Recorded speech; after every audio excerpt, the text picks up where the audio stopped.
Tani haya. Siku tunakuja kwa napa yako amechipua. Hivyo feko wenye uwezo kuzidi yeye. Haya yamekauka kabisa hapa. Kuisha majani. Ndivyo ndio mwanadamu kapumzi. Pamoja na kiburi chonacho. Kwa kiburi na pesa. Mimi hawezi kunibadilisha. Hatujaje kubadilisha, wewe pokea injili tu.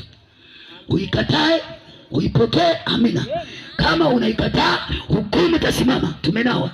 Amesema ukimwona mtu mwovu, usipomwambia uovu wake, damu nitaitaka mikononi mwako. Tunanawa damu ya mtu wa misungwi ili tusidaiwe. Ujue kuna wokovu. Yesu anachotaka acha dhambi.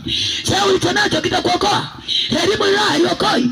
Hata kama na pesa zimejaa benki, siku kiondoka uondoke nazo, utaondoka na furushi yako ili ukalipo kwa huyo mwenye roho. Pesa haina kazi huko, machimba utaenda nayo. Nikuwepo baba mmoja hana akili. Alijenga nyumba nzuri kama ulivyojenga nzuri.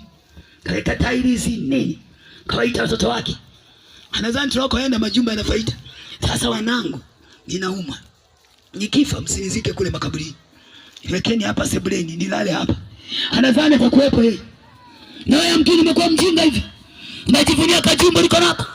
Unajivunia hela zanazo. Kwanza tukiugua kama maututi, hata kadi ya benki utaiona. Mazima anachukua haraka. Tena anaficha kadi. Yaenda kutafuta nguo nzuri zinafichwa. Wewe haziwezi kukuokoa. Yuko mmoja ya Mwokozi. Anaitwa Yesu Kristo Nazareti. Yeye ni Bwana wa milele, Bwana. Ni Baba wa roho milele. Hata leo ukipesa, bado kwake utarejea. Upokee mshahara wako. Utaenda na furushi lako. Pesa utaenda nazo. Pesa ulio nayo utaenda nayo. Amen. Kuna binti moja nilikuwa namshuhudia, alikuwa ameolewa. Mdogo tu. Misungwi hii. Walikuwa na duka na mume wake huko Misungwi.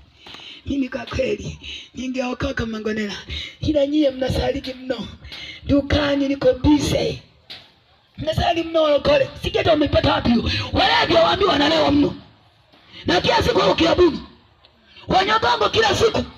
Kanisani Jumatano na Ijumaa jioni. Wanasaliki mno hao.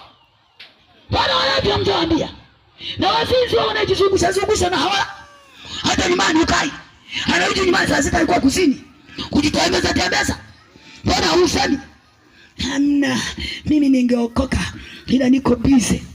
Ngamwambia binti, ubizi wa hilo duka haitakuokoa. Hata mume wangu hawezi akakubali. Ana dini yake sasa. Na wakati huo kapumzika hapo. Haleluya, mtu wa Misungwi. Amen. Katika siku naambiwa